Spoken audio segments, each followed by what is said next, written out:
Mubaraks, Egypt, were basically expatriates, and they lived mainly in Europe and outside in other countries or in the Gulf states, and they helped establish schools, day camps, and all those kinds of things. And what basically happened is that one of the first things that they did, and I'm just going to summarize, I'm not going to go too much into the geopolitics aspect, but what happened is one of the main leaders of the Muslim Brotherhood, who is part of the Shura Council, has decided that when the Muslim Brotherhood will take power, one of the first things we should do is to establish a morality police or religious police. And of course, the Shura Council agreed. Now, this was way before Morsi was elected, but this is the kind of stuff that was going on that the mainstream media weren't really talking about. Then you had other very, very disturbing events in their position on the region, and especially towards Israel. Then afterwards, when we look back, after Morsi was elected, as you know, the main opposition to the Muslim Brotherhood in Egypt is the Salafist movement. They call them extremist Islamists. So, but you have to understand what's happening in Tunisia and in Egypt. There's a good cop, bad cop situation. So, yeah, that's it. Okay. Thank you very, very much. So, okay. So then, just recently, in September, there was a purchase of 1,000 taser guns. Now remember, the Shura Council, Muslim Brotherhood, they elect and they decide that once we're in power, we're going to establish a religious police, a morality police, to combat vice and to promote virtue. Now, those 1,000 taser guns were given to the Salafis. And what are they doing? Currently, as we're speaking, they're harassing shopkeepers inside beauty shops. They're walking in the street, making sure in some neighborhoods that the women and the men are also, either the men wear their beards or they're dressed properly. During the Ramadan, they're making sure that nobody's going to eat or behave properly in the market. This is what the democracy has brought to Egypt. And then there's another thing that happened. There was a medical convoy that was organized by the Muslim Brotherhood and just outside the region of Cairo. And this medical convoy was basically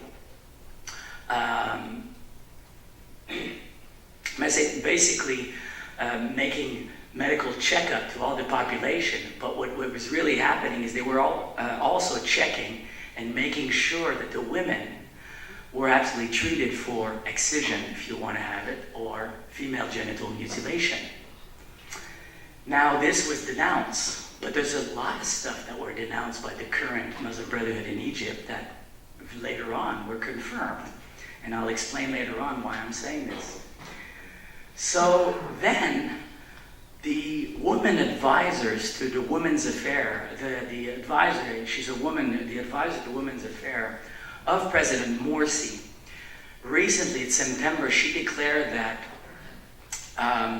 she recommended to the government that women should not get female genital mutilation before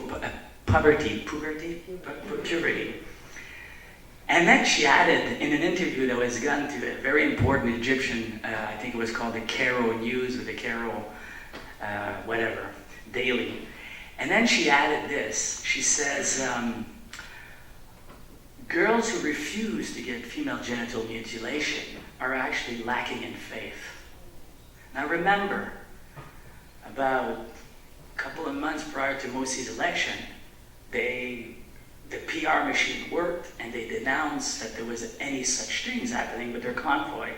But later on, the woman who's giving recommendations on women's rights was basically recommending that we don't do it to girls that are too young.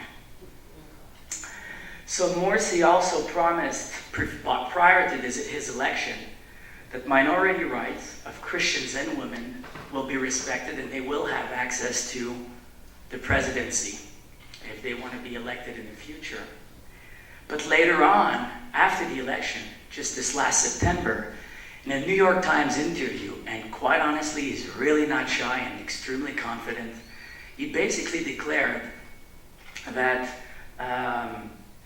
he doesn't see any conflict between his view, his adherence to the Muslim Brotherhood, and the view that they have with the fact that there should not be women, there should not be Christians or other forms of minority that are not Muslim to become president. And that is also part of the Sharia. You can only be the president or in the leadership position in an Islamic country if you are a Muslim. So in this New York Times article that was published just recently in September, Morsi declared that he does see that it's basically unfit for it's inappropriate to see, and I'm paraphrasing here, inappropriate for a woman or a Christian to rise at the position of the presidency.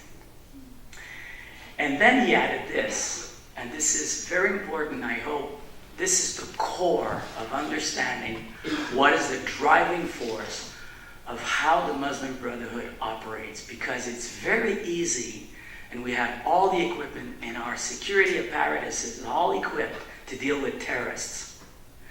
But we do not really fix up the people that are dealing with producing the terrorists, or the ideological background or setting that allows, if you want, the furthering of the ideology that transformed people into using violence as a justification to push their agenda.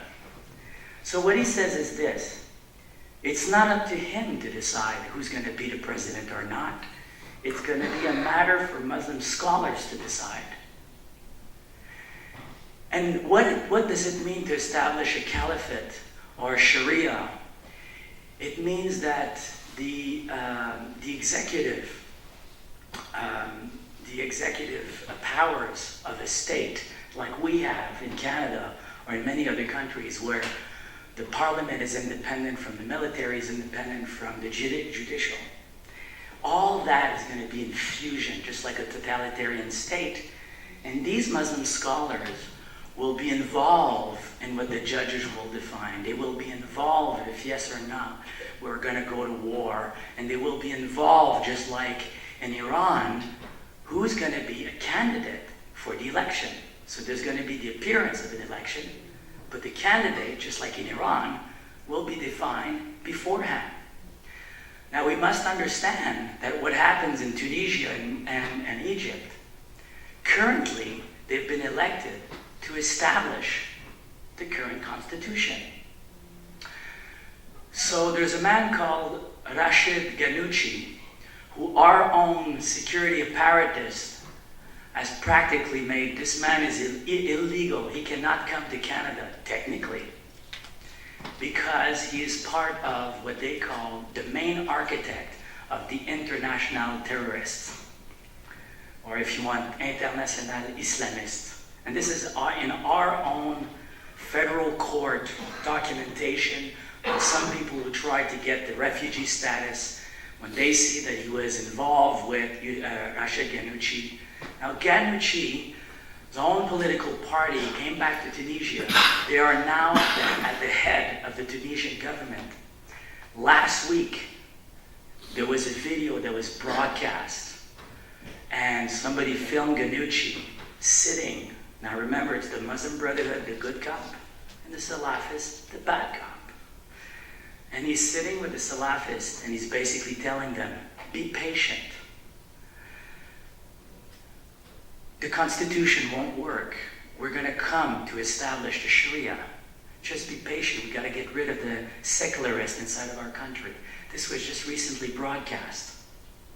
So all this image that they're telling us on the frontal side, and everything that we were concerned about, is actually happening in front of our very eyes. When the first president of Tunisia was elected, one of the first things that he did in his discourse is to say that Tunisia is going to become the first country that will join in the stream of country that will compose the great caliphate. When Morsi was presented, He was presented by a Muslim Brotherhood leader who basically says that Jerusalem would be the capital of the next great caliphate. There are so many leaders right now who are now in power that define the great caliphate.